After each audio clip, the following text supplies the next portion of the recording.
शासन स्तर पर हम लोगों ने कल भी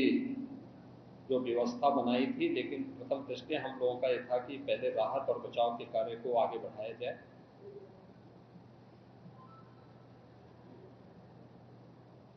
इस पूरी जो अभी हादसा है, इस हादसे में 121 श्रद्धालुओं की मृत्यु हुई, जो उत्तर प्रदेश के साथ साथ हरियाणा, राजस्थान और मध्य प्रदेश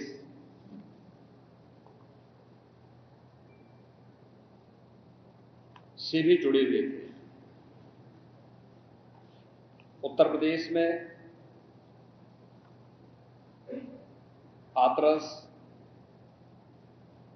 बदायूं, कासगंज, अलीगढ़, एटा, ललितपुर, शाहजहांपुर, आगरा, फिरोजाबाद, गौतम बुद्ध नगर, मथुरा, औरैया, बुलंदशहर,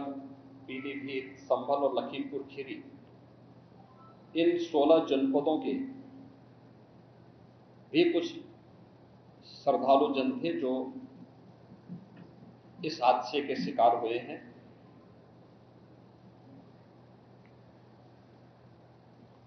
एक 121 में से 6 मृतक ऐसे थे जो अन्य राज्यों से थे, जिनमें ग्वालियर मध्य प्रदेश से 1 थे, हरियाणा से 4 थे और राजस्थान से 1 थे।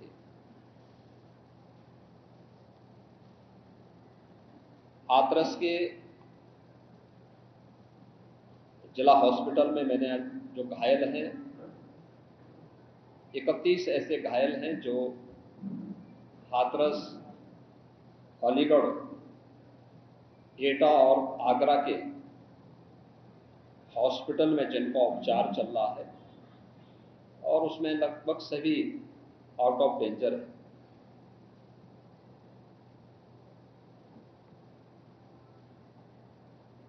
हादसे के बारे में जो वहां के चश्मदीद हैं, जो इस घटना के शिकार हुए थे, गंभीर रूप से घायल हो गए थे,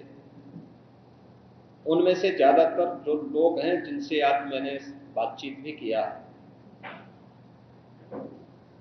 वे सभी इस बात को बोलते हैं कि हादसा कार्यक्रम के उपरांत जब इस कार्यक्रम में जो सज्जन वहां पर अपना उपदेश देने के लिए आए थे, उनका कार्यक्रम या उनकी कथा संपन्न हुई, तो कथावाचक के मंच से उतरने के बाद जीटी रोड में जैसे ही उनका काफिला आया था, तो उन्हें छूने के लिए जब महिलाओं का एक दल उधर बढ़ा, तो उनके पीछे पीछे भीड़ गई और इसी के बाद वे एक दूसरे के ऊपर चढ़ते गए। सेवादार भी लोगों को धक्का देते रहे, जिसके कारण दोनों ओर, जीटी रोड के दोनों ओर और जीटी रोड के अंदर भी ये सब हादसा वहां पर होता हुआ दिखाई दिया। इसका सबसे दुखद पहलू यह था कि इस प्रकार के आयोजन में जो सेवादार प्रशासन को अंदर घुसने नहीं देते,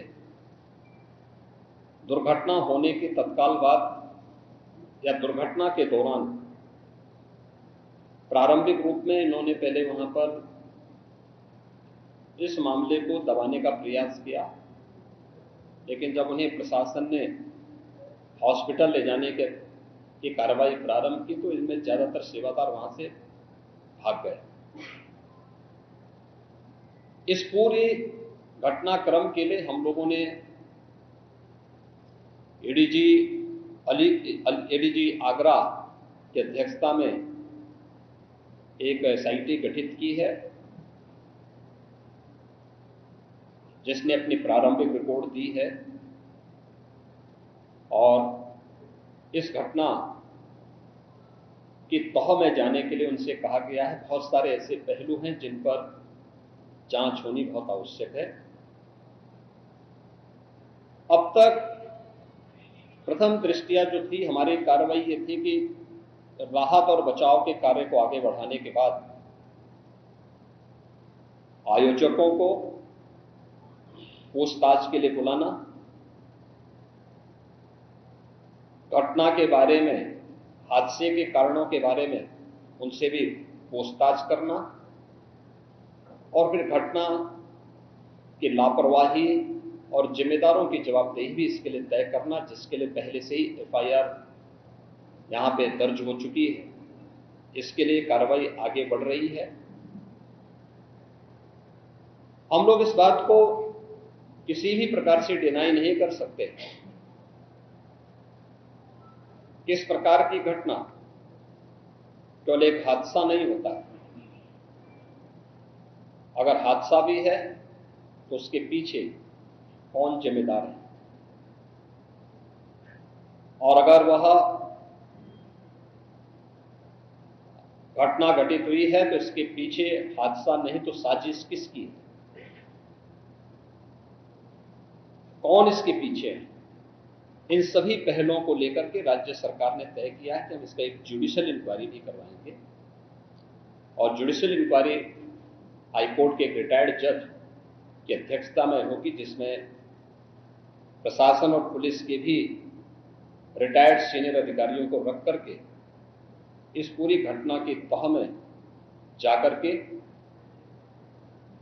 जो भी इसके लिए दोषी होगा उन्हें इसकी सजा देना और इस प्रकार की घटना की पुनरावृत्ति न हो, इनके बारे में एक सुझाव और एक एसओपी उनके माध्यम से बनाई जा सके, जिसे आगे इस प्रकार के किसी भी बड़े आयोजन में लागू किया जा सके। यह हम लोग सुनिश्चित करेंगे। और मैंने यहां पर भी हाथरस में भी और सिकंदराव के घटनास्थल का मैंने दौरा किया, यद्यपि वहां काफी बारिश थी, और वहां जाकर के मैंने एक बार उसको देखने का प्रयास किया है। यद्यपि प्रशासन ने पहले से इसके मैप भी बना के तैयार किए थे और भेजे भी थे, लेकिन हादसे के कारणों की प्रारंभिक व्यवस्था देखी जा सके, इसको देखने के लिए वहां पर मैं स्वयं गया था। और हमारे 3 मंत्री यहां पर कल से ही कैंप कर रहे थे। मुख्य सचिव और पुलिस महानिदेशक भी यहां पर कल से ही कैंप कर रहे हैं। सीनियर अधिकारीगण भी यहां पर पुलिस और प्रशासन के अधिकारीगण यहां पहले से ही कैंप करते हुए इस पूरी घटना के लिए जिम्मेदारों की जवाबदेही तय करने की भी दिशा में आगे कार्रवाई की जा रही है, जिसमें कुछ विशेष दल बनाए गए हैं, जिनमें अलग अलग जनपदों में उनकी कार्रवाई अब प्रारंभ होगी और प्रारंभिक जांच के बाद आगे की कार्रवाई को हम लोग आगे बढ़ाने का कार्य करेंगे। यह यहाँ की घटना के बारे में था और जुडिशियल इंक्वायरी के बारे में आज ही इसके नोटिफिकेशन शासन के द्वारा भी जारी हो जाएगी।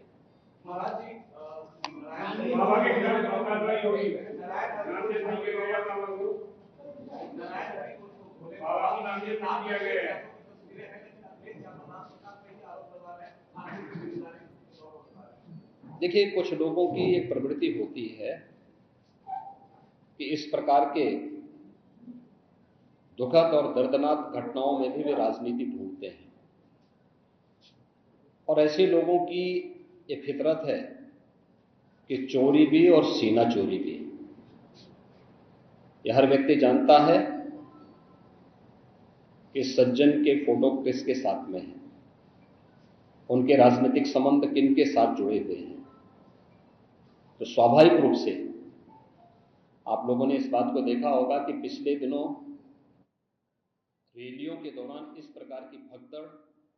कहाँ मचती थी और कौन इसके पीछे थे, और मुझे लगता है उसकी तह में जाना आवश्यक है। जो लोग निर्दोष लोगों के जीवन के साथ खिलवाड़ करते हैं और उनकी जवाबदेही भी इसके साथ तय होगी।